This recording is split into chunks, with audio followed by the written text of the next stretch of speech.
दोस्तों चलिए आज की वीडियो शुरू करते हैं। दोस्तों वीडियो शुरू करने से पहले मैं आपको एक बात बता दूं कि आपने अभी तक हमारे इस चैनल को सब्सक्राइब नहीं किया हो तो नीचे पर आपको ग्रेट बटन में सब्सक्राइब करके लिखा रहा होगा, इसके पर क्लिक कर लीजिए और साइड में नोटिफिकेशन बेल भी आएगा, उसको भी क्लिक कर लेते हैं कि आपको मिल सके हमारे अगले वीडियो की नोटिफिकेशन सबसे पहले और आप कुछ नया नया सीख सके।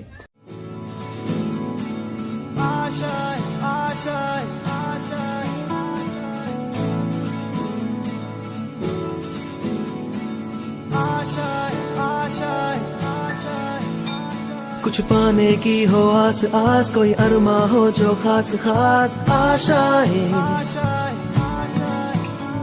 हर कोशिश में हो बार बार करे दरियाओं को आर पार आशाएं,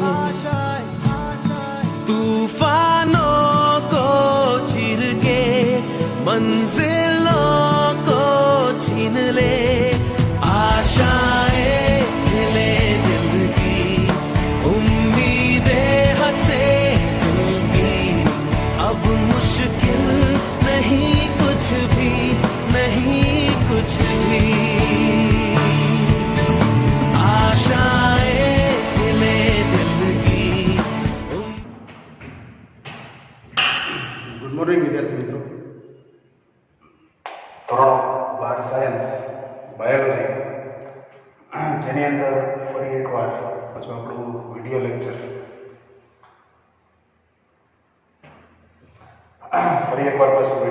લઈને હાજર થયા છીએ। ઓલરેડી આપણા જે ચેપ્ટર જે છે જીનેટિક્સના જે ચેપ્ટર છે જીનેટિક્સના ચેપ્ટરની અંદર આપણે છઠ્ઠો પાઠ પૂરો કર્યો, ત્યાર પછી 11મો પાઠ જે છે એ પૂરો કર્યો। આજનું જે ચેપ્ટર છે એ છે આપણું 12મું ચેપ્ટર। 12મા ચેપ્ટરની અંદર આપણે જે કાર્ય કરવાનું છે એ એવું છે કે ઓલરેડી અત્યાર સુધીમાં જે કંઈ આપણે ભણી ચૂક્યા છે, બરાબર, આપણે ઘણું બધું ભણી ચૂક્યા છીએ। કઈ રીતે ઈચ્છિત જનીન જે છે, ઈચ્છિત જનીન તમને યાદ હશે, આપણે અહીંયા ઓલરેડી કરેલું હતું। આ જે ઈચ્છિત જનીન જે છે એને કઈ રીતે વેક્ટરની અંદર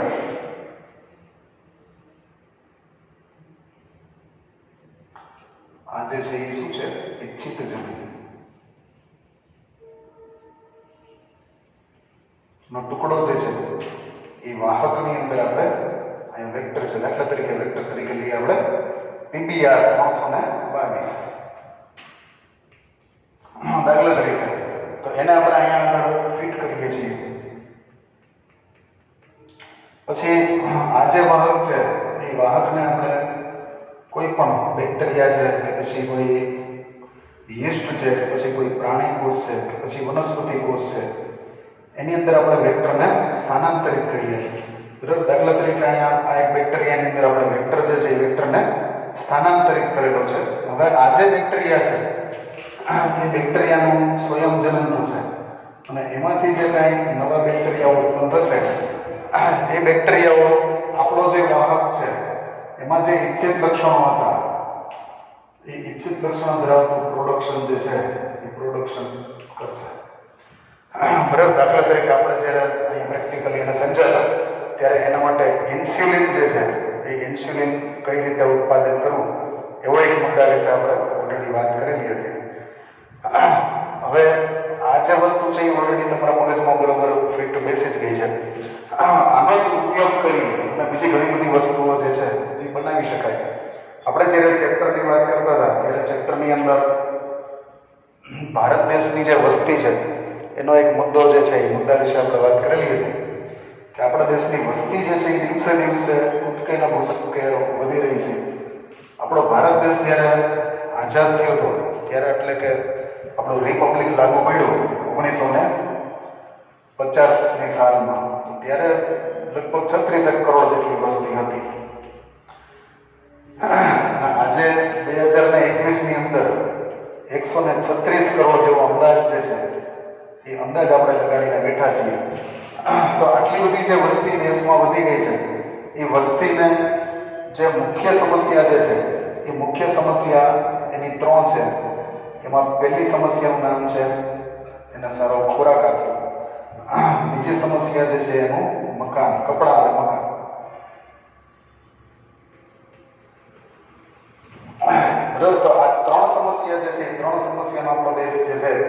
એ સામનો અત્યારે બહુ ભયાનક રીતે કરી રહ્યો છે.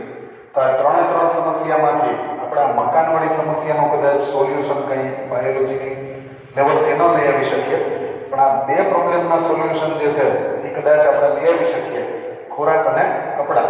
તો આ ખોરાક અને કપડાની અછત જે છે એ કઈ રીતે બાયોટેકનોલોજી દ્વારા પૂરી કરી શકાય એ આજના ટોપિકની અંદર આપણે શીખવાનું છે. ખોરાક જે છે એ ખોરાક માટે થઈ અને મુદ્દો જે છે એ મુદ્દો હતો વધુ અન્ન ઉત્પાદન.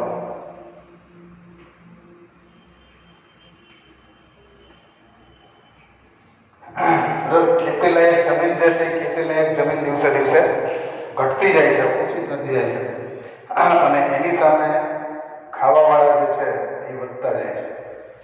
તો આ જે પ્રોબ્લેમ છે એ પ્રોબ્લેમને સોલ્વ કરવા માટે આપણી પાસે એક રસ્તો છે, વધુ અન્ન ઉત્પાદન. આ વધુ અન્ન ઉત્પાદનની અંદર બાયોટેકનોલોજી શું કરી શકે?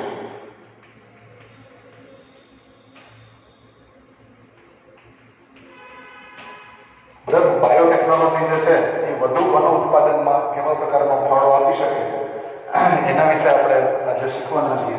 અહીંયા ખાસ જે ટોપિક આપું છું એ ટોપિકને બરોબર શાંતિથી સમજજો. આપણો આ જે ચેપ્ટર છે એ ચેપ્ટર તમને ખબર છે ખૂબ જ અગત્યનું ચેપ્ટર છે. આમાંથી ઘણું બધું પૂછાવાનું છે, એમસીક્યુ પણ પૂછાવાના છે, થિયરી પણ પૂછાવાની છે.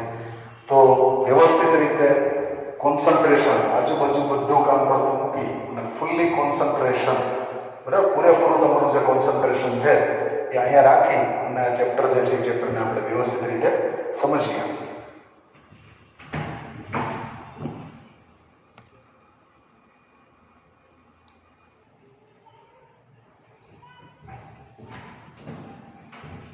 સારો વિદ્યાર્થી મિત્રો, તો અહીંયા જે પ્રશ્ન છે 136 કરોડ લોકો એને અનાજ પૂરો પાડવા માટે થઈ અને આપણે ખેતી જે છે એ ખેતીના 3 પ્રકાર.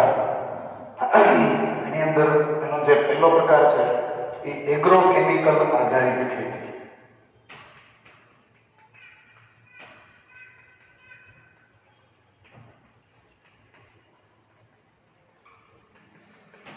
ત્યાર પછીનો જે બીજો પ્રકાર આવે છે એ છે કાર્બનિક ખેતી. અને ત્રીજો પ્રકાર જે છે, ત્રીજા પ્રકારમાં એ જે જેનેટિક ઇન્જિનિયરિંગ વિદ્યા.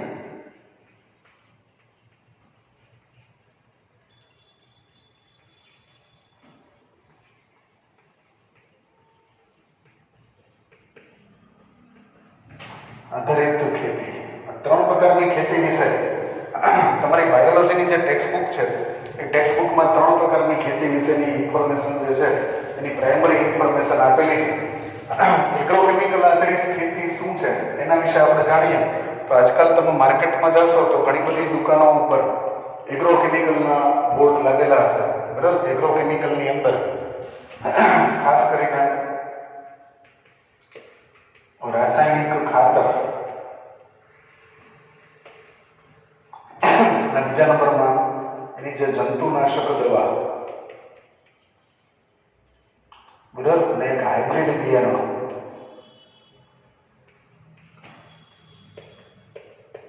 આ ત્રણેયનો સમન્વય જે છે એ ત્રણેયનો સમન્વય કરી અને આપણે એગ્રોકેમિકલ આધારિત ખેતી જે છે એ કરી શકીએ છીએ. પણ આ ખેતી જે છે એ ખેતીમાં પ્રોબ્લેમ એ છે કે આ 3માંથી એકેય વસ્તુ સસ્તી નથી.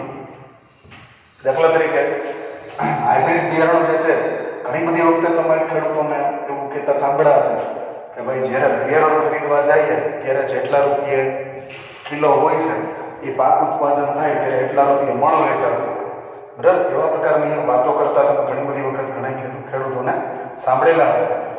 તો એ એવું દર્શાવે છે કે હાઇબ્રિડ બિયારણ જે છે એની કોસ્ટિંગ જે છે કોસ્ટિંગ મોંઘી છે. આના ફાયદા ઘણા છે. આના કારણે આપણે ખેતીની અંદર હરિયાળી ક્રાંતિ કરી શક્યા છીએ. ક્યાંક અમુક અંશે હરિયાળી ક્રાંતિ આપણે કરી શક્યા છીએ, એ બાબત 100% સાચી છે. પણ આનો જે નુકસાની જે છે નુકસાની છે એક તો એનું કોસ્ટિંગ ખૂબ જ છે. એનો જે કિંમત જે છે એ કિંમત બહુ વધારે પડતી છે, જે લગભગ એમ સમજી લો કે ખેડૂતોને માટે બહુ મુશ્કેલ છે, બરાબર. એટલા પૈસા પહેલાં કાઢવા પડે. રાસાયણિક ખાતર પણ સસ્તું નથી, જંતુનાશક દવાઓ પણ સસ્તી નથી આવતી. આ લીધાથી કંઈ થતું નથી. પછી આમાં પાછું ઇમ્પ્લિમેન્ટેશન, ખાતર જે છે એ ખાતર જે છે દવાનો છંટકાવ કરવો પડે તો એ છંટકાવ કરવાની પદ્ધતિ. પછી હજી એક પ્રશ્ન જે છે એ છે નીંદણનો પ્રશ્ન. તો આવા બધા પ્રશ્ન જે છે એ ખેડૂતોને બહુ હેરાન કરે છે. અને એગ્રોકેમિકલ આધારિત ખેતી જે છે એગ્રોકેમિકલ આધારિત ખેતીની અંદર બહુ ખાસ કંઈ એવું બધું પૈસાનું જે છે એ પૈસાનું મોંઘી ટૂંકમાં બીજા શબ્દોમાં આપણે કહી શકીએ કે એનું કોસ્ટિંગ જે છે એ કોસ્ટિંગ વધારે છે. તમારી ટેક્સ્ટ બુકમાં એક પેરેગ્રાફ જે છે એ પેરેગ્રાફ આપેલો છે, જોઈએ આપણે. હરિયાળી ક્રાંતિથી 3 ગણો અન્ન પુરવઠો જે છે એ પ્રાપ્ત કરી શકાય. બરાબર. ગ્રીન રિવોલ્યુશનને કારણે જે અન્ન જે છે એ અન્ન ઉત્પાદન 1950માં જેટલું હતું અને 2011ની વાત છે. આજથી 10 વર્ષ પહેલાના આંકડા આપણી પાસે અવેલેબલ હોય તો 2011ની જે વાત છે એ આપણે લઈએ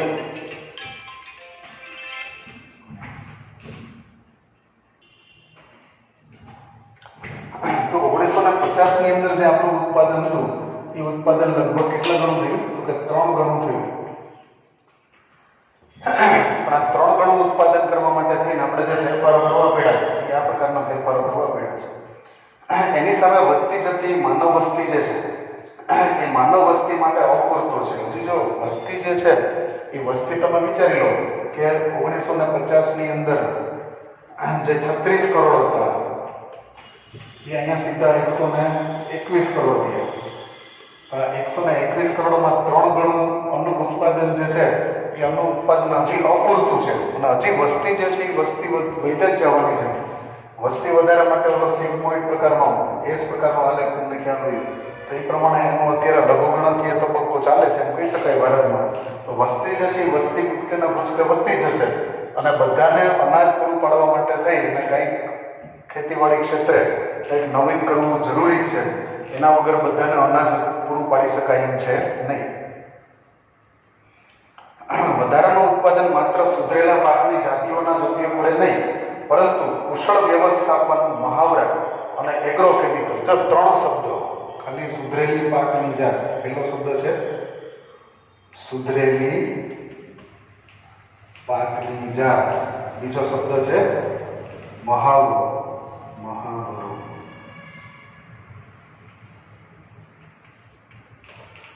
બરોબર. અને ત્યાર પછીનો ત્રીજો શબ્દ છે જો કુશળ વ્યવસ્થાપન સુધી.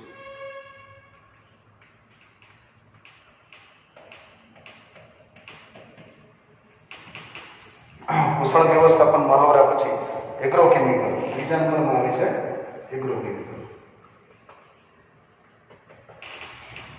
સુધરેલી પાકની જાત એટલે હાઇબ્રિડ બિયારણ. સુધરેલી પાકની જાત મતલબ શું છે? હાઇબ્રિડ બિયારણ. તમે જોઈ શકો છો અત્યારે કોઈ વસ્તુ દેશી પ્રકારની કંઈ મળતી નથી. બરાબર. ટમેટા, કાકડી, બટેટા, રીંગણા કોઈ પણ વસ્તુ માર્કેટની અંદર જે પ્યોર જે દેશી પ્રકાર હતો એ દેશી પ્રકાર ગાયબ થઈ ગયો. દેશી પ્રકારની કોઈ ચીજ મળતી નથી. બીજા નંબરમાં કુશળ વ્યવસ્થાપન મહાવરો. કુશળ વ્યવસ્થાપન મહાવરાની અંદર જે પ્રોડક્ટ જે ઉત્પન્ન થઈ છે, ખેતીમાંથી જે પ્રોડક્ટ આવી છે એ પ્રોડક્ટને વખારની અંદર વ્યવસ્થિત રાખવી. બરાબર. એને જે કાંઈ જંતુનાશક છાંટવાના હોય એના લાંબા સમય સુધી સાચવવા માટે બોરિક પાવડર છે, પછી એરડિયું છે, એ બધું એને દઈ અને એને વર્ષ સુધી સાચવી રાખી. એની સાચવણી જાળવણી એવી કરીએ કે જેથી પાક વર્ષ સુધી આપણા વખારની અંદર પણ સારો રહે. તેને આપણે શું કહીએ છીએ? વ્યવસ્થાપન મહાવરો. પછી એગ્રોકેમિકલ્સ. તો આનો બધાનો ઉપયોગ કરીએ. રાસાયણિક ખાતર છે, જંતુનાશક છે, આ બધા એગ્રોકેમિકલ્સ છે. તો આવા બધા કેમિકલ્સનો ઉપયોગ કરી અને આપણે આપણી જે અન્નની જરૂરિયાત છે, એ મુદ્દો જે છે એ મુદ્દો ખેતી આધારિત નથી પણ મુદ્દો છે અન્નની જરૂરિયાત. આટલા બધા આટલી જે વસ્તી છે, આપણી વસ્તી અત્યારે 136 કરોડની આજુબાજુ થવા આવી છે. તો આ બધા લોકોને ખોરાક ક્યાંથી ખવડાવશે? તો આ જે પ્રોબ્લેમ છે એ પ્રોબ્લેમને સોલ્વ કરવા માટે એની અન્નની જે જરૂરિયાત છે એ પૂરી કરવા માટે થઈ અને આજે આ બધું તો ઓલરેડી આપણે કરેલું છે. આ ઓલરેડી આ પ્રેક્ટિસ વી હેવ પ્રેક્ટિસેડ ઇટ. આને પ્રેક્ટિસ ઓલરેડી આપણે કરી નાખી છે. પણ હજી આપણે અન્નની જરૂરિયાત જે છે એ આ 136 કરોડની વસ્તીને આપણે પહોંચી શકીએ એમ નથી. તો એના માટે આપણે શું નવું કરી શકીએ? કાર્બનિક ખેતીનો જે વિચાર જે છે એ કાર્બનિક ખેતીની તમને ખ્યાલ હશે કે કાર્બનિક ખેતીની અંદર કોઈ જાતની રાસાયણિક દવાની છાંટવાની, કોઈ જાતનું કોઈ કેમિકલ ટૂંકમાં નહીં છાંટવાનું. જે કંઈ વસ્તુ કરવાની છે એ બધી માત્ર અને માત્ર બરાબર, જે કુદરતી નેચરલ બરાબર છાણિયું ખાતર છે, પછી કમ્પોસ્ટ ખાતર છે બરાબર, વર્મી કમ્પોસ્ટ, એવા બધા ઉપચારો કરી અને કાર્બનિક ખેતી આપણે કરી શકીએ. આ કાર્બનિક ખેતીની અંદર તમને ગુણવત્તા જે છે એ ગુણવત્તા સારી મળે. ચોક્કસથી આમાં ગુણવત્તા છે 100% તમને સારી મળે, પણ સામે એની જે જથ્થો જે છે એ જથ્થો ઓછો મળે છે. જથ્થો બરાબર તમને મળી શકતો નથી. બરાબર, આંબાની અંદર હમણાં કેરીની સિઝન આવશે તો આંબાની અંદર તમે જો રાસાયણિક દવાઓ છાંટો છો તો તમને પ્રોડક્શન સારું મળે, પણ એની ક્વોલિટી છે એ થોડીક ઉતરતી કક્ષાની હોય. પણ માની લો કે નેચરલી તમે આંબાને ખવા દો તો તમને કદાચ એવું બને કે ક્વોન્ટિટી જાજી મળે પણ ગુણવત્તાની અંદર થોડું ઘણું કોમ્પ્રોમાઇઝ જે છે એ કોમ્પ્રોમાઇઝ એમાં જોવા મળતું હોય છે. તો આનાથી બચવા માટે થઈ આપણે સારી ક્વોલિટી માટે આપણે કાર્બનિક ખેતી ચોક્કસ કરી શકીએ. પણ સામે પ્રશ્ન જે છે એ પ્રશ્ન 2011ની 121 કરોડની વસ્તી કે જે હવે અત્યારના સમયમાં જે કેટલી થવા આવી છે 136 કરોડની આજુબાજુ થવા આવી છે, તો આ બધાને તમે સારી ક્વોલિટીની વસ્તુ કઈ રીતે આપી શકો? જ્યાં વસ્તુની અવેલેબિલિટી જ ઓછી હોય ત્યાં તમે ક્વોલિટી સાથે કોમ્પ્રોમાઇઝ કર્યા સિવાય બીજો કોઈ રસ્તો હોતો નથી. તો એના માટે થઈને આપણે એગ્રોકેમિકલ યુઝ કર્યું, પણ એગ્રોકેમિકલની એક મર્યાદા આવી ગઈ, એક લિમિટ આવી ગઈ. કારણ કે વધારે પડતા એગ્રોકેમિકલ્સ જે છે એ આપણી જમીનને નુકસાન કરે છે. બરાબર, જે જમીન તમને 25-30 વર્ષ પાક આપતી હોય અને એની અંદર જો તમે સતત એગ્રોકેમિકલ્સ નાખો છો તો 5 વર્ષ વહેલી બંજર થઈ જાય છે, તો એ જમીનને નુકસાન કરે છે. પ્લસ બીજા નંબરમાં એનાથી પાણીનું પ્રદૂષણ થાય છે, એના કારખાના જે છે એ કારખાનાથી વાયુ પ્રદૂષણ. તો આ બધા પ્રકારના પ્રદૂષણો જે છે પ્રદૂષણો એગ્રોકેમિકલ્સના કારણે થાય છે. તો એનાથી બચવા માટે થઈ અને હવે છેવટનો જે આપણો રસ્તો છે, છેલ્લો રસ્તો જે આપણી પાસે વધ્યો છે એ રસ્તો છે જેનેટિક ઇજનેરી વિદ્યા આધારિત ખેતી. બરાબર, જે આજનો આપણો ટોપિક છે. બરાબર, અહીંયા સુધી મેં તમને સમજાવ્યું, એ મહત્વ સમજાવ્યું. ઓલરેડી આ બે કામ તો આપણે વર્ષોથી કરતા જ આવીએ છીએ, પણ આપણે અત્યારે તેના ઉપર જવાનું છે જેનેટિક ઇજનેરી વિદ્યા જે છે, જે કંઈ જેનેટિકલી મોડિફાઈડ ઓર્ગેનિઝમ એવો શબ્દ તમે શીખ્યા છો. બરાબર, GMO, જેનેટિકલી મોડિફાઈડ ઓર્ગેનિઝમ. તો જેનેટિકલી મોડિફાઈડ પાક જે છે એ પાકથી આપણને શું ફાયદો થાય? બરાબર, તો આની અંદર આપણા ઈચ્છિત લક્ષણ જે છે એ ઈચ્છિત લક્ષણો એવા હોવા જોઈએ કે જેથી કરીને આપણું બીજ જે છે એ બીજને રાસાયણિક ખાતરની પણ જરૂર ન પડે, જંતુનાશક દવાની પણ જરૂર ન પડે, અને બહુ સરસ રીતે એની અંદર ઉત્પાદન જે છે ઉત્પાદન પણ વધુ આવે, ક્વોલિટી પણ સારી, ક્વોન્ટિટી પણ સારી. બે વસ્તુ, ક્વોલિટી મતલબ ગુણવત્તા અને ક્વોન્ટિટી મતલબ જથ્થો. તો આ બે વસ્તુ સારી આવે એટલા માટે થઈને આપણે બાયોટેકનોલોજી જે છે એનો ઉપયોગ જે છે ઉપયોગ કરી અને એના આધારિત ખેતી જે છે ખેતી કરવા માંગીએ છીએ. પછીના જે મુદ્દા છે જોઈએ ટેક્સ્ટમાંથી થોડું જોઈએ.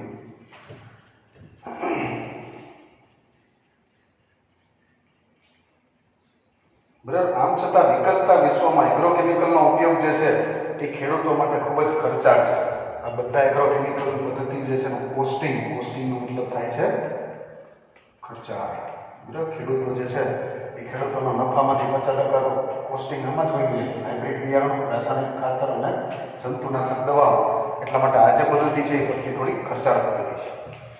તેમજ પરંપરાગત સંવર્ધનના ઉપયોગ દ્વારા વર્તમાન જાતિઓના પાક ઉત્પાદનમાં વધારો સંભવ નથી. પરંપરાગત ઉત્પાદન એટલે કે કાર્બનિક ખેતી. તો કાર્બનિક ખેતી જે છે એનાથી ક્વોન્ટિટી જે છે એ ક્વોન્ટિટી આપણને ઓછી મળે છે, ભલે ક્વોલિટી સારી મળે છે પણ ક્વોન્ટિટી ઓછી મળે છે, એટલા માટે એ વસ્તુ પોસિબલ નથી. શું કંઈ વૈકલ્પિક રસ્તો કરો? બરાબર, પહેલા અને બીજાના પ્રોબ્લેમ્સ જે છે પહેલા અને બીજાના પ્રોબ્લેમ્સ તમને સમજાય. એગ્રોકેમિકલમાં કોસ્ટિંગ વધી જાય છે અને કાર્બનિક ખેતી જે છે એમાં ક્વોન્ટિટી ઓછી મળે છે. તો હવે કંઈ ત્રીજો રસ્તો કરો? તો કે ત્રીજો રસ્તો આપણી પાસે કયો છે? જેનેટિક ઇજનેરી વિદ્યા આધારિત ખેતી. તો આવા પ્રકારની ખેતી કરવાથી આપણા બે પ્રોબ્લેમ જે છે એ સોલ્વ થઈ જશે. જેમાં આનુવંશિક માહિતીનો ઉપયોગ કરી અને ખેડૂત પોતાના ખેતરમાંથી વધારે ઉત્પાદન પ્રાપ્ત કરી શકે. શું એવો કોઈ રસ્તો કરો કે જેના દ્વારા ખાતરો તેમજ રસાયણોનો ન્યૂનતમ ઉપયોગ? બરાબર, આ બે વસ્તુનો મિનિમમ યુઝ, ખાતરનો પણ મિનિમમ યુઝ અને જે દવાઓ છે જંતુનાશક દવા એનો પણ એકદમ ઓછો મિનિમમ યુઝ કરી અને તેના દ્વારા પર્યાવરણ ઉપર જે કંઈ પ્રદૂષણો, જમીન ખરાબ થાય છે, પાણી ખરાબ થાય છે અને હવામાન જે છે એ પણ ખરાબ થાય છે, તો એનાથી શું આપણે બચી શકીએ ખરા? બરાબર, એનો હાનિકારક પ્રભાવને ઘટાડી શકાય. જમીન પરિવર્તન પાકનો ઉપયોગ જે છે એ એકમાત્ર શક્ય ઉપાય છે. આના માટે થઈને આપણે શું કરવું પડશે?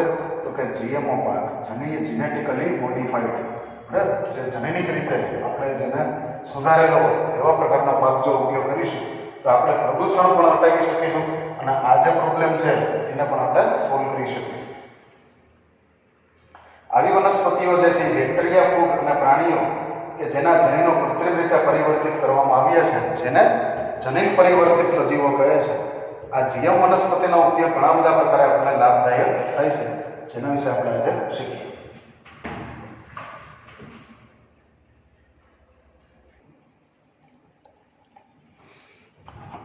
સારું વિદ્યાર્થી મિત્રો, તો અહીંયા તમારી સામે બોર્ડ ઉપર આપણે GMO ની ડેફિનેશન જે છે એ ડેફિનેશન લખેલી છે. GMO ની વ્યાખ્યા જે છે એ વ્યાખ્યા એવી થાય છે કે એવી વનસ્પતિ, જો અહીંયા શબ્દ જે છે શબ્દને બરોબર સમજો, વનસ્પતિ, બેક્ટેરિયા, ફૂગ અથવા તો પ્રાણી, બરાબર, એવા પ્રકારની વનસ્પતિ એટલે PLANTS, પ્લાન્ટ્સ, બરાબર. એના પછી બેક્ટેરિયા, એના પછી ફંગસ, બરાબર, અને એનિમલ, એવા પ્રકારના પ્લાન્ટ, બેક્ટેરિયા, ફંજાઈ અને એનિમલ કે જેને આપણે શું કરેલા છે, જનીન કૃત્રિમ, જેના જનીન જે છે જનીનને આપણે કૃત્રિમ રીતે પરિવર્તિત કરેલા છે. આવા જનીનો જે છે આપણે કૃત્રિમ રીતે શું કરેલું છે, પરિવર્તિત કરેલા છે. તો એવા બધા પ્લાન્ટ છે, બરાબર, વનસ્પતિ છે, બેક્ટેરિયા છે, ફૂગ છે કે પ્રાણી છે, એને આપણે જીએમઓ તરીકે ઓળખીએ છીએ. ચેપ્ટર ચાલુ થયું ત્યારે મેં તમને કીધું કે આપણી પાસે એક ઈચ્છિત જનીનનો ટુકડો છે. આ ઈચ્છિત જનીનના ટુકડાને આપણે એક વાહકની અંદર દાખલ કરીએ છીએ. વાહકની અંદર દાખલ કરીએ આને આપણે વિદેશી તરીકે ઓળખીએ અને વત્તા આ જે છે ને આપણે શું કહીએ છીએ, વાહક કહીએ છીએ. હવે એના કારણે આપણને એક રિકોમ્બિનન્ટ ડીએનએ મળશે. આના કારણે આપણને જે નવો ડીએનએ મળશે એ નવો ડીએનએ કેવો મળશે, રિકોમ્બિનન્ટ ડીએનએ. આ જે ડીએનએ છે એ રિકોમ્બિનન્ટ ડીએનએ છે. આ રિકોમ્બિનન્ટ ડીએનએ જે છે એને આપણે અહીંયા કોઈ વનસ્પતિ કોષ, અહીંયા 4 પ્રકારના કોષ જે છે, 4 પ્રકારના કોષ આપણે લઈએ. એમાં પહેલો કોષ છે વનસ્પતિ કોષ, પછી બીજો કોષ છે દાખલા તરીકે કોઈ બેક્ટેરિયા કોષ, પછી દાખલા તરીકે ફંગસ, કોઈ પણ યીસ્ટ છે, યીસ્ટને પણ એક ફૂગ જ કહેવામાં આવે, તો ફૂગનો કોષ છે, અથવા તો કોઈ પ્રાણી કોષ છે. તો પ્રાણી કોષની અંદર આપણે એને એન્ટર કરાય, બરાબર. જો ડેફિનેશન જે છે એ ડેફિનેશનને બરોબર સમજો. ડેફિનેશનમાં GMO ની ડેફિનેશન શું છે, તો કે GMO ની ડેફિનેશનમાં કોઈ વિદેશી જે છે વિદેશીને વાહકની અંદર જોડી દીધો. દાખલા તરીકે અહીંયા PPR 322 છે, તો એમાંથી વિદેશીને વાહકને જોડાઈને આપણને રિકોમ્બિનન્ટ ડીએનએ મળે. આ રિકોમ્બિનન્ટ ડીએનએ આપણે કોઈ એક કોષની અંદર દાખલ કરાવીએ છીએ. આ જે કોષ છે એ કોષ કોઈ પણ હોઈ શકે, પછી વનસ્પતિનો કોષ હોય તો પણ ચાલે, બેક્ટેરિયાનો કોષ હોય તો પણ ચાલે, ફૂગનો કોષ હોય તો પણ ચાલે, કે પછી પ્રાણી કોષ હોય તો પણ ચાલે. એની અંદર જ્યારે આપણે આને દાખલ કરી દઈએ છીએ, આપણો જે રિકોમ્બિનન્ટ ડીએનએ હતો એને દાખલ કરી દઈએ, પછી એની નવી વસાહતો, આ જે કોષ છે એ કોષની બધી નવી વસાહતો જે છે એને ઉત્પન્ન થવા દઈએ, બરાબર. એની અંદર એનું જે મલ્ટિપ્લિકેશન છે 2 4 8 16 32 એ થવા દઈએ. એના માટેનું ઈચ્છિત વાતાવરણ જે છે, ઈચ્છિત વાતાવરણ એને આપણે પ્રોવાઈડ કરીએ, બરાબર. ઈચ્છિત પર્યાવરણનું શું મહત્વ છે મેં તમને ઓલરેડી સમજાવેલું છે. આ જે પ્રક્રિયા છે એ પ્રક્રિયા એના ઈચ્છિત પર્યાવરણની અંદર જ પોસિબલ બને છે, બાકી ક્યાંય પોસિબલ થઈ શકતી નથી. હવે આ જે નવા કોષો જે બન્યા એ બધા નવા કોષોને આપણે શું કહીશું, આ જે નવા કોષો જે બન્યા છે એને આપણે GMO તરીકે ઓળખાવીશું, બરાબર. GMO જેનેટિકલી મોડિફાઈડ ઓર્ગેનિઝમ, બરાબર. અહીંયા દેખાતું નથી તો અહીંયા આપણે આ જે ચિત્ર છે એને અહીંયા લઈ લઈએ, બરાબર. આ દાખલા તરીકે જેનેટિકલી મોડિફાઈડ આપણો વેક્ટરમાં આપણે દાખલ કરી દીધું છે. તો એની અંદરથી પછી આવી રીતે બે કે જે આપણો GMO ધરાવે છે અને એની અંદરથી પાછા બીજા 4. તો આ બધા જે છે એને GMO કહેવામાં આવે છે. આ જે GMO છે એ GMO દાખલા તરીકે વનસ્પતિ કોષ છે અને એમાંથી આપણે હાઇબ્રિડ બિયારણ, આપણો જે મુદ્દો છે એ મુદ્દો ખેતીનો છે, તો આપણે ખેતીની વાત કરીએ તો આની અંદરથી જો આપણે બિયારણ બનાવીએ છીએ તો આ જે બિયારણ છે એ બિયારણ કેવું હશે તો કે આપણા ઈચ્છિત લક્ષણો વાળું. કારણ કે આપણો જે વિદેશી જનીન છે એ વિદેશી જનીન કેવું છે? ઈચ્છિત લક્ષણો વાળું છે. તો આ રીતે ટૂંકમાં ઈચ્છિત લક્ષણો વાળા જનીનનું જે બિયારણ છે એ બિયારણ આપણે આના દ્વારા પ્રાપ્ત કરી શકીએ છીએ, જેના સિદ્ધાંતો વિશે આપણે 11મા ચેપ્ટરમાં શીખી ગયા છીએ. આ 12મા ચેપ્ટરની અંદર એનું ઇમ્પ્લિમેન્ટેશન, એનું એપ્લિકેશન, બરાબર, સિદ્ધાંતોને એપ્લાય કરવા પણ જરૂરી છે. બરાબર, સિદ્ધાંતો પુસ્તકમાં એનો અર્થ નથી, એને એપ્લાય કરવા પણ જરૂરી છે. તો એને આપણે એપ્લાય કરીએ અને એના દ્વારા આપણા જે ઈચ્છિત લક્ષણો છે એ આપણે પ્રાપ્ત કરી શકીએ. બરાબર, આ ઈચ્છિત લક્ષણો કયા છે એનું એક યાદી, એનું એક લિસ્ટ જે છે એ લિસ્ટ આપણે જોવાનું થાય છે. આપણે વનસ્પતિ કોષો જે છે એની પાસેથી કે પછી પ્રાણી કોષ પાસેથી કે પછી બેક્ટેરિયાના કોષ છે એની પાસેથી કયા પ્રકારની લક્ષણોની ઈચ્છા ધરાવીએ છીએ. વનસ્પતિ હોય તો એની અંદર વધુ ઉત્પાદન થાય એ ઈચ્છિત લક્ષણો છે એ તો ફાઇનલ છે. કારણ કે 136 કરોડ લોકોને ખવડાવવું છે, એ લોકોને કોટનના કપડાં પહેરવા છે, બરોબર. તો એના માટે થઈને વનસ્પતિ કોષ માટે આપણે એવું ઈચ્છતા હોય કે એમાં જેમ બને એમ પ્રોડક્શન વધુ થાય તો એ આપણા માટે સારું છે. એ ઈચ્છિત લક્ષણો તો છે, પણ ખાલી ક્વોન્ટિટી જ નહીં પણ ક્વોલિટી જે છે એ ક્વોલિટીને પણ આપણે ધ્યાનમાં લેવી પડે. ક્વોલિટીનો મતલબ શું ભાઈ? ગુણવત્તા. ક્વોલિટી એટલે શું? બરાબર, કયા સંદર્ભમાં ગુણવત્તા જે છે એને આપણે ધ્યાનમાં લઈએ છીએ એ આજે આપણે અહીંયા જોશું. થોડાક લક્ષણો તમારી બુકમાં આપેલા છે જેની આપણે નોંધ કરી અને શીખીએ.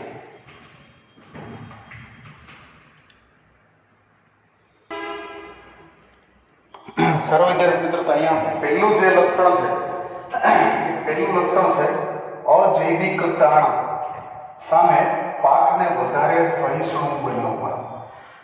બરાબર, આપણો જે GMO, બરાબર, GMO એટલે કે જેનેટિકલી મોડિફાઈડ ઓર્ગેનિઝમ જે છે એ જેનેટિકલી મોડિફાઈડ ઓર્ગેનિઝમ અજૈવિક તાણ જે છે અજૈવિક તાણની સામે વધુ સહિષ્ણુ બને. મતલબ કે આપણો જે રિકોમ્બિનન્ટ DNA વાળો જે પાક લીધો છે, યાદ છે તમને હમણાં લખ્યું છે, તો આ રિકોમ્બિનન્ટ વાળા પાકની જે કેપેસિટી છે એ કેપેસિટી વધારે પડતી ઠંડી સહન કરવી, અછત મતલબ પાણીની અછત સહન કરવી, જમીનની અંદર ક્ષારતા જે છે ક્ષારતા દિવસે દિવસે વધતી જાય છે તો ક્ષારતાને સહન કરવી અને ગરમી સહન કરવી, તો એની સામે વધારે સહિષ્ણુ બની શકે. સહિષ્ણુ એટલે સહન શક્તિ.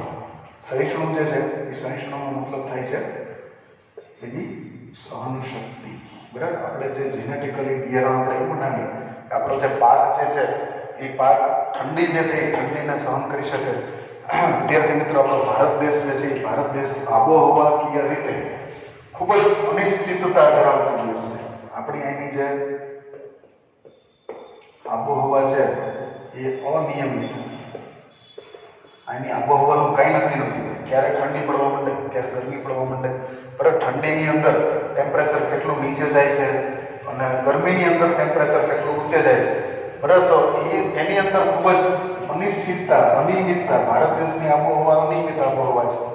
તો આવી અનિયમિત આબોહવાની અંદર આપણે લોકો બહાર રહેતા હોય તો આપણે તો ઘરમાં જતા રહીએ, ઠંડી લાગે તો સ્વેટર પહેરી લઈએ, વરસાદ આવે તો રેનકોટ પહેરી લઈએ, ઉનાળામાં હમણાં ગરમી ચાલુ થઈ છે તો AC ચાલુ કરી દઈશું, પંખા ચાલુ કરી દઈશું.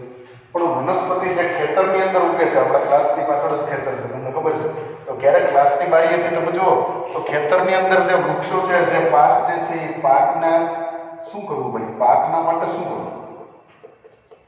પાકને સ્વેટર થોડા પહેરવા જોઈએ ભાઈ. શિયાળામાં ઠંડી લાગે તો એક એક પાકની ઉપર આમ કંઈ ધાબળો ઉડાડવો જોઈએ છે, એવું પોસિબલ છે નહીં. તો પાક જે છે એ પાક શીત એટલે કે ઠંડી સહન કરી શકતો હોવો જોઈએ. આપણો પાક જે છે એ શિયાળામાં ઠંડી પણ સહન કરી શકતો હોવો જોઈએ. પછી બીજા નંબરમાં પાણી જે છે એ પાણીનું કંઈ નક્કી નથી. પાણી મેજોરિટી તો આપણે પાતા હોઈએ છીએ, પણ ક્યારેક ક્યારેક 2-4 દિવસ વહેલા મોડું થતું હોય તો આવા સંજોગોમાં પાણીની અછત થતી હોય. બરાબર, અથવા તો જમીનમાં પોષક દ્રવ્યની, જો અછત શબ્દ છે ને, અછત શબ્દમાં 2-3 વસ્તુ આવી જાય. ખાલી એક પાણીનો સમાવેશ નથી થતો.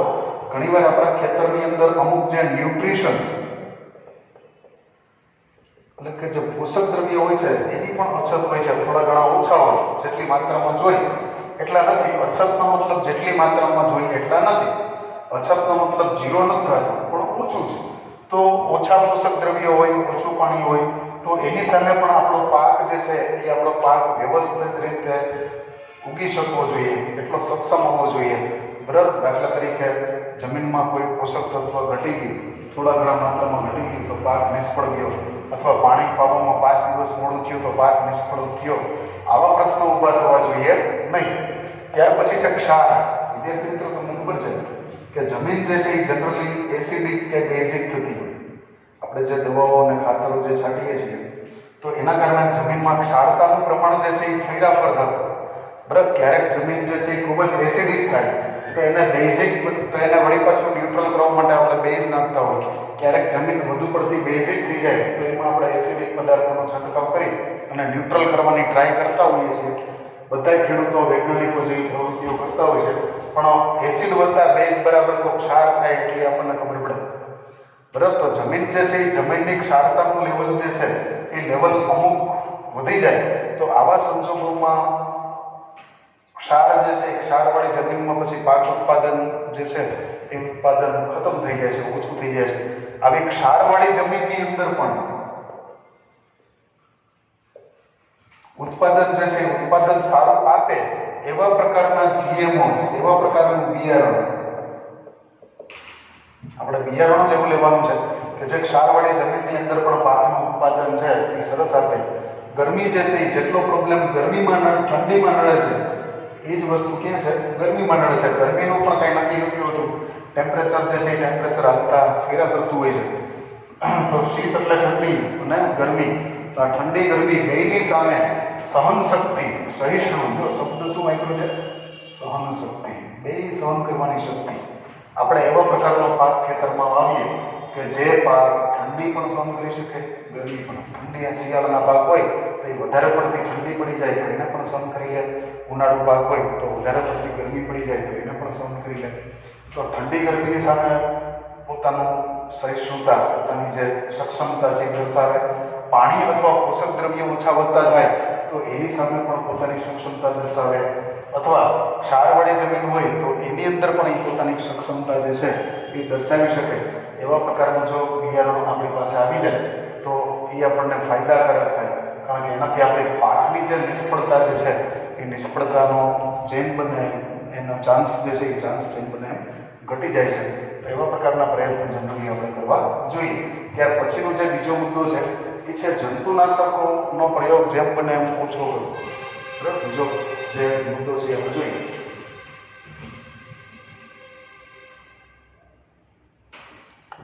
જંતુનાશક દવા જે છે એની પાછળ સૌથી વધારે વિદ્યાર્થી મિત્રો બધા લોકોને ખબર છે કે ખેડૂતો જે છે એ ખેડૂતોના મોટા ભાગનું જે રોકાણ છે ઇન્વેસ્ટમેન્ટ, બરાબર, બિયારણ જેટલા રૂપિયાનું બિયારણ લઈએ ને એની સામે લગભગ એનાથી પણ વધારે પૈસા જે છે એ જંતુનાશક દવા, ખાતર અને નીંદણ, આ 3 પ્રોબ્લેમના સોલ્યુશન કરવા પાછળ એ લોકો વાપરતા હોય છે. બીજા નંબરનો જે મુદ્દો છે એ એગ્રોકેમિકલનો જેમ બને એમ ઓછો ઉપયોગ કરવો.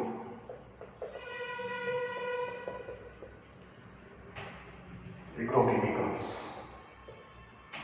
બરાબર. એગ્રોકેમિકલ્સ એટલે ખેતીવાડીમાં જે કાંઈ કેમિકલ્સ આવે છે એનો મેક્સિમમ જેમ બને એમ ઓછો ઉપયોગ જો થઈ શકે તો એનાથી થોડુંક ખેડૂતોને રાહત રહે. બરાબર. એના થોડાક પૈસા બચી જાય. બરાબર. જીવાતનાશક રસાયણો પરની નિર્ભરતા ઘટાડે. બરાબર. એગ્રોકેમિકલ્સ જે છે એમાં જીવાતનાશક, એગ્રોકેમિકલ્સની અંદર કોણ છે? જીવાતનાશક.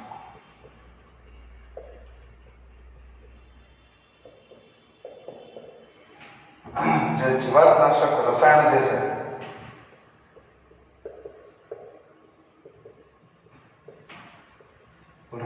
નિર્ભરતા, એ શબ્દ છે નિર્ભરતા, શબ્દને બરોબર સમજજો.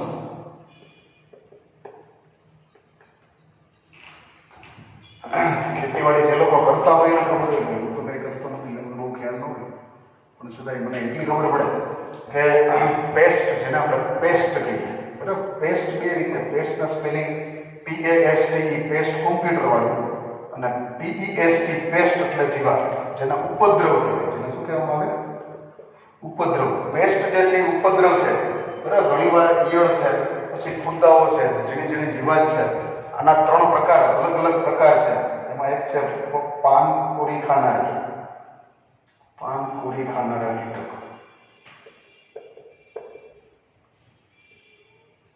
પછી બીજા નંબરમાં આવે છે પ્રકાંડમાં છેદ કરનારા, જે ગયા ધોરણમાં તમે ભણી ગયા છો. પ્રકાંડમાં છેદ કરનારા. પછી ફળની અંદર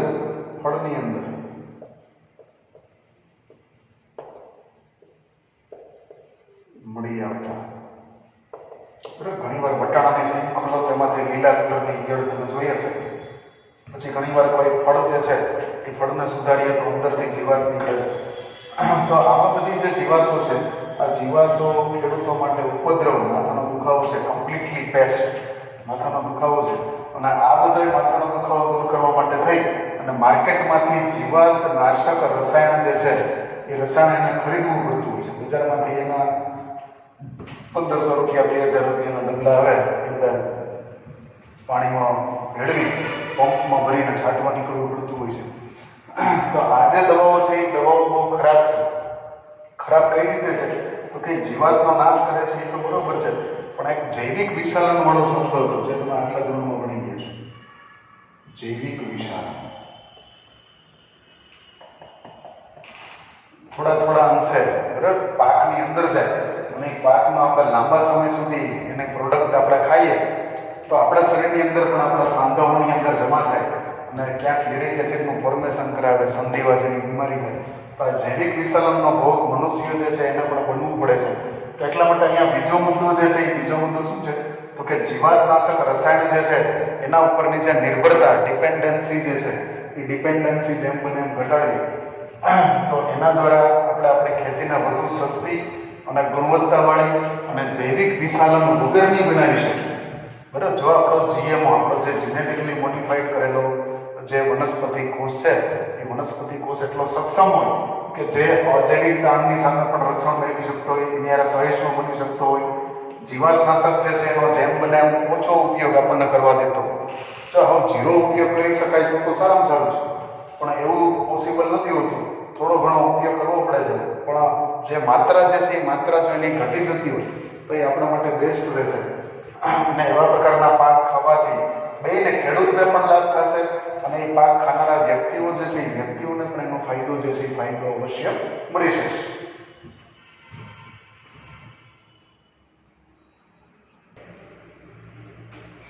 વિદ્યાર્થી મિત્રો, ત્રીજો મુદ્દો જે છે એ છે લણણી પછી નુકસાન. ખેતરમાં પાક તૈયાર થઈ ગયો, આ પાક ઓલરેડી ખેતરમાંથી કપાઈ ગયો, હવે એના પછી શું નુકસાન હોઈ શકે? ભાઈ કોઈને મગજમાં આવે છે? આ મુદ્દો એવો છે, ત્રીજા નંબરનો મુદ્દો, લણણી પછી નુકસાનને ઘટાડવામાં સહાય કરવી. બરાબર. આપણો જે જીએમઓ છે, આપણે વિદેશી જમીન જે છે એ વિદેશી જમીન પાછળ આપણે શું અપેક્ષા રાખીએ છીએ કે વિદેશી જમીન આપણને એવા પ્રકારનું બિયારણ આપે કે જે બિયારણને આપણે ખેતરમાં ઉગાડીએ એમાંથી પાક થાય, એ પાક લણીને આપણા ઘરની અંદર આપણે લઈ આવીએ, પછી પણ એમાં નુકસાન જે છે એ નુકસાન ઓછું થાય. બરાબર. લણાઈ ગયા પછી પણ નુકસાન, દાખલા તરીકે 12 માસની અંદર આપણે ઘરની અંદર જો અત્યારે ઘઉંની સિઝન ચાલે છે તો બધા લોકો ઘઉં 12 માસ ભરશે.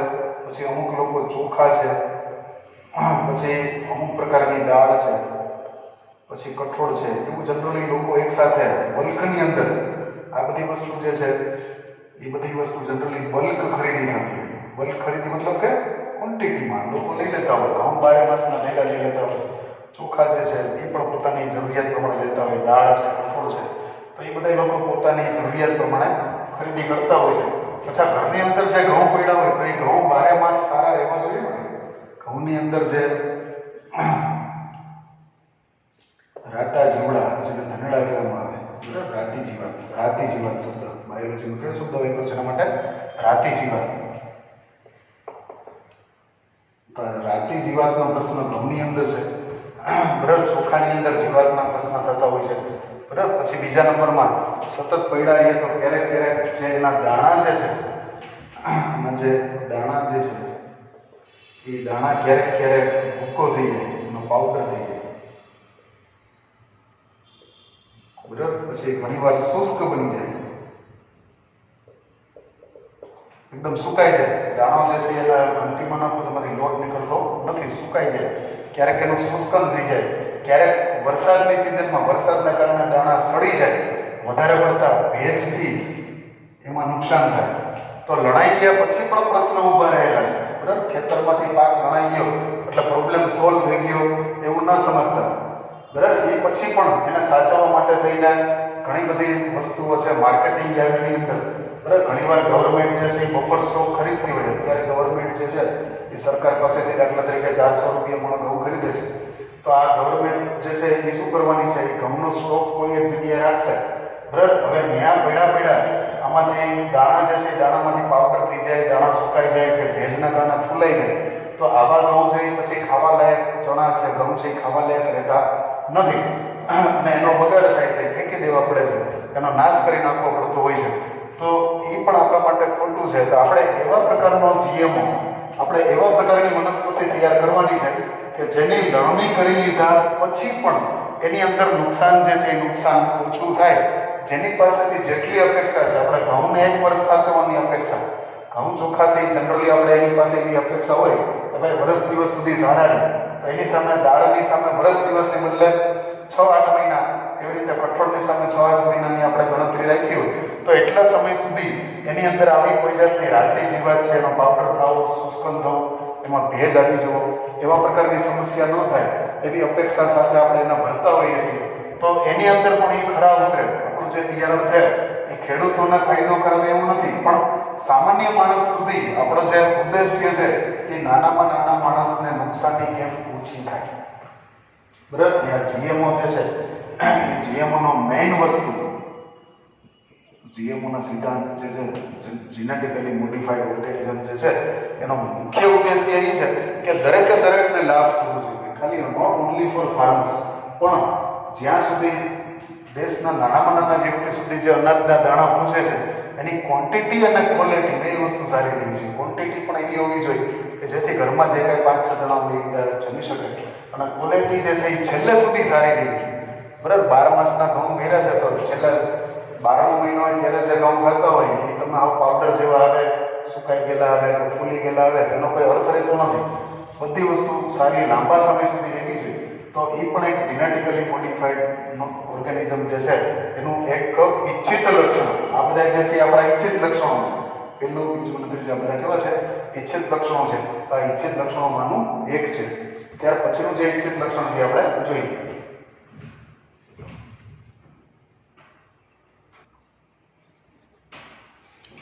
ત્યાર પછીનો જે ચોથા નંબરનો જે મુદ્દો છે એ વનસ્પતિઓ દ્વારા ખનિજોના ઉપયોગની કાર્યક્ષમતા જે છે એ વધારે. બરાબર, તમે વસ્તુ જે છે આ જે મુદ્દો છે જો ધ્યાનથી પાછો સમજો. વનસ્પતિઓ દ્વારા ખનિજોના ઉપયોગની કાર્યક્ષમતા, ખનિજોના ઉપયોગની કાર્યક્ષમતા ખાસ જે મુદ્દો છે એ મુદ્દો બરાબર જોજો. બરાબર, વનસ્પતિ જે છે એ જમીનની અંદર થાય છે. બરાબર, દાખલા તરીકે છોડ પેલા છે, આ જમીન છે, જમીનની અંદર ખનિજ તત્વ રહેલા છે. જમીન છે એમાં શું રહેલા છે? ખનિજ તત્વ. બરાબર, આ ખનિજ તત્વને કારણે જમીન જે છે એ જમીનને શું કહેવામાં આવે છે? ફળદ્રુપ. બરાબર, જે જમીનમાં ખનિજ તત્વ સારા છે એ જમીનને આપણે શું કહીએ છીએ? ફળદ્રુપ જમીન કહીએ છીએ. અને જે જમીનમાં ખનિજ તત્વ જે છે એ ઓછા છે તો એને આપણે કેવી જમીન કહેતા હોઈએ છીએ? બિન ફળદ્રુપ કહેતા હોઈએ છીએ.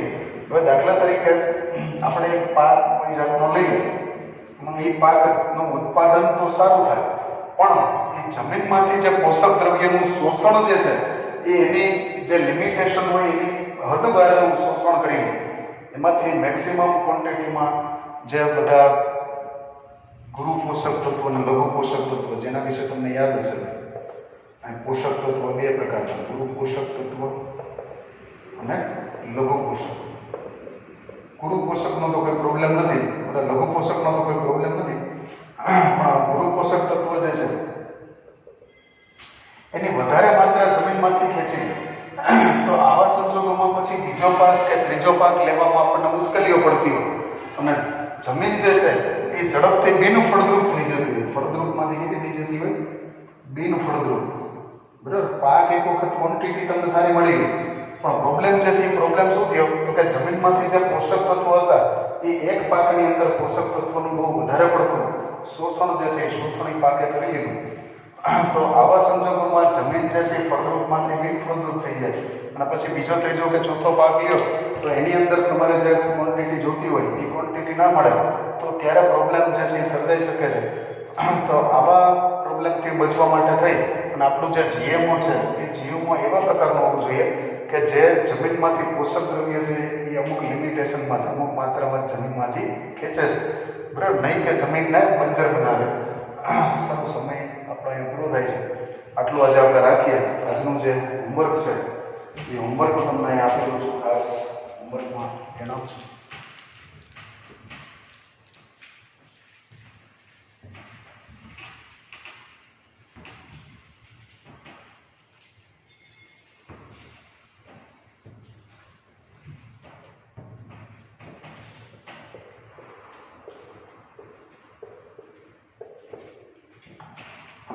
હોમવર્કમાં પ્રશ્ન નંબર પહેલો છે,